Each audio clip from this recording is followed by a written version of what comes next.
मनमाडमध्ये किन्नर समाजाची आषाढ जत्रा मोठ्या उत्साहात साजरी.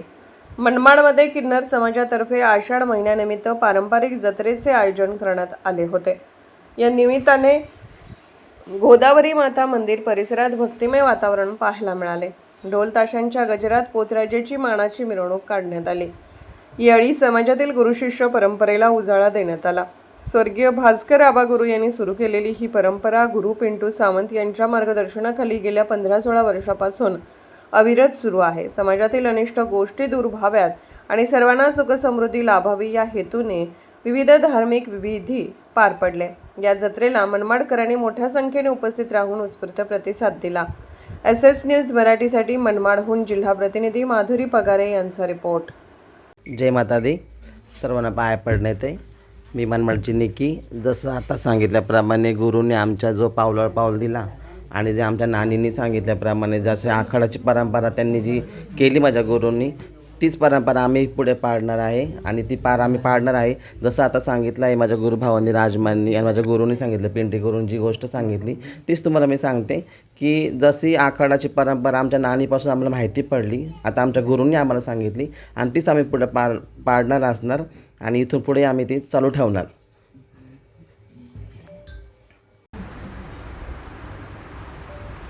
आमचा जो आषाढ महिन्याचा जो यात्रेचा कार्यक्रम असतो पूर्वीपासून तरत आलेले, आता आमचे गुरु रोसरी स्वर्गवासी झाले, त्याच्यानंतर मी तरत आले. आता माझं जर केलं तर माझ्या हे शिष्य लोटं माझेवाले हे लोटं टाळतील.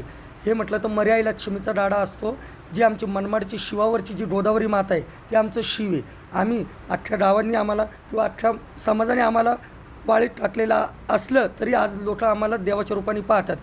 कोणी आम्हाला मानू ना म्हणू, पण आम्ही अख्ख्या गावाची इडापिडा, दलिंद्री, रोदराई, लहान लेकरांची रोदराई, सर्वांची इडापिडा जावा म्हणून आम्ही कळशा आणि धादरी भरतो मर्याई लक्ष्मीचं. आणि प्रत्येक गावाची इडापिडा आम्ही आमच्या संतीला वाजत डाजत नेऊन ते शिवावर सोडतो. शिवावर सोडल्याने म्हणजे गावाच्या बाहेर आम्ही आमची गावची दलिंद्री घेऊन जातो.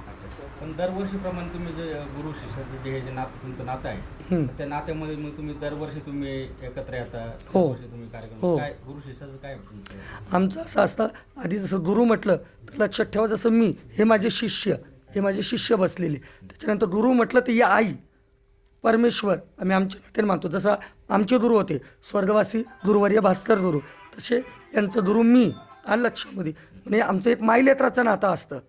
माईलेकरांचं नातं जसं डायवासरूचं नातं तसं आमचं माईलेकरांचं नातं असतं.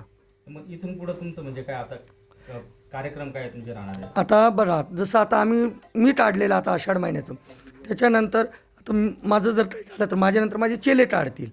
आता आमचं असं पहिली यात्रा म्हटलं तर माझी निघते मनमाड शहरात. आषाढ महिन्यातला पहिला शुक्रवार माझा निघतो. माझ्यापासून ती जत्रा सुरुवात झाली तर माझ्यानंतर यांची सर्वांची जत्रा निघते. बरं, त्या जत्रेमध्ये मग आपण काय काय केलं बुवा असं? पहिले म्हटलं तर देवीचं माझ्या घरी महाअभिषेक होतो सप्तशृंगीचा, नंतर घागऱ्या भरल्या जातात, मग नंतर पोतराजाला पहिला मान असतो. पोतराजानंतर आमची आराधी, ज्योती, तृतीयपंथी, किन्नर समाज सर्व एकत्र येतात. देवदासी, ज्योती सर्व एकत्र येतात. त्याच्यानंतर आम्ही चौट भरतो. त्या घागऱ्या वाजत गाजत आम्ही देवीची मिरवणूक पालखी काढून आम्ही ती शिवावर नेतो. पहिले म्हटलं तर मनमाडच्या शहरातले डवळ्यांची लक्ष्मी आई हिला मान देतो. लक्ष्मी आईनंतर सर्व देवतांना मान देऊन सर्वांची शेवट आणि पालखींचं आमचं सर्वात शेवट म्हटलं तर गोदावरी माताला होतो. आता तुमचे गुरु कोण आता मग? स्वर्गवासी गुरुवर्य भास्कर गुरुच होते, मुंबई गोरेगाव. ते शेवटपर्यंत माझे राहणार. नमस्कार. आम्ही दरवर्षी या जत्रेत येतो. जशी देवीची मिरवणूक निघते, सगळं निघते, आम्ही मुंबईपासून भरपूर लांबपासून आम्ही या जत्रेत येतो आणि या जत्रेचा लाभ घेतो. आणि ही पारंपरिक म्हणजे दरवर्षी चालणारी जत्रा आहे.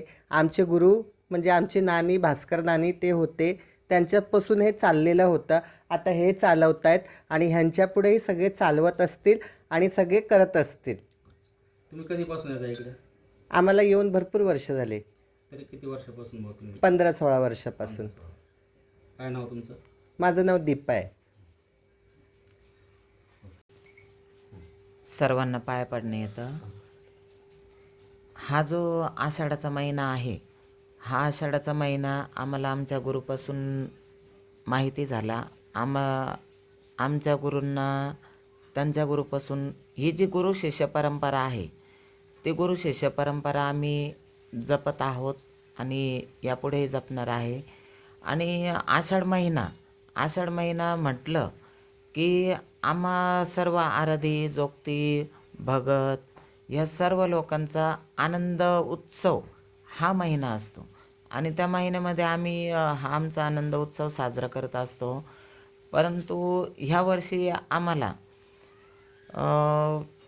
थोडीशी फक्त एकच संवेदना राहिलेली आहे की जे आमचे गुरूंचे गुरु होते, ज्या आमच्या नानी होत्या, त्या आज आमच्यामध्ये नाही आहेत.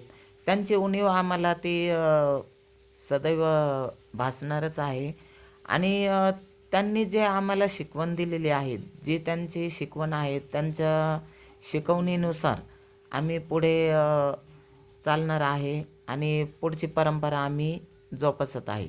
हा जो आषाढ महिना आहे, आषाढ महिना हा भगवतीचा, देवीचा, मर्याई लक्ष्मीचा तो आम्ही घेऊन चालत आहोत. आता आमचं गुरुबंधू आहेत किरण, त्यांच्या निवासस्थानी आता गुरूंना इथं आमंत्रित करण्यात आलेलं आहे. नेमकी आषाढ महिन्यामध्ये काय केलं जातं? आषाढ महिना हा मर्याई लक्ष्मीचा महिना असतो. हा महिना जो वर्षातून एकदा येतो, जिथे आपण पूर्वी लोक बोलत होते की कॉलेरा पसरतो. तो कॉलेरा म्हणजे तो मर्याई लक्ष्मीचा महिना असतो आणि ती त्या महिन्यामध्ये तिचं तो आजाराचा जो हे असतो, त्यामध्ये आमचे लोक त्या देवीचा देवगाडा चालवून, तिचा गाडा चालवून गावाच्या बाहेर काढतात आणि जी रोगराई असते ती रोगराई गावाच्या बाहेर काढण्याचं काम करतात. त्यामुळे हा आषाढ महिना देवीसाठी खूप महत्त्वाचा असतो. काय नाव? राजमा नाही साहेब.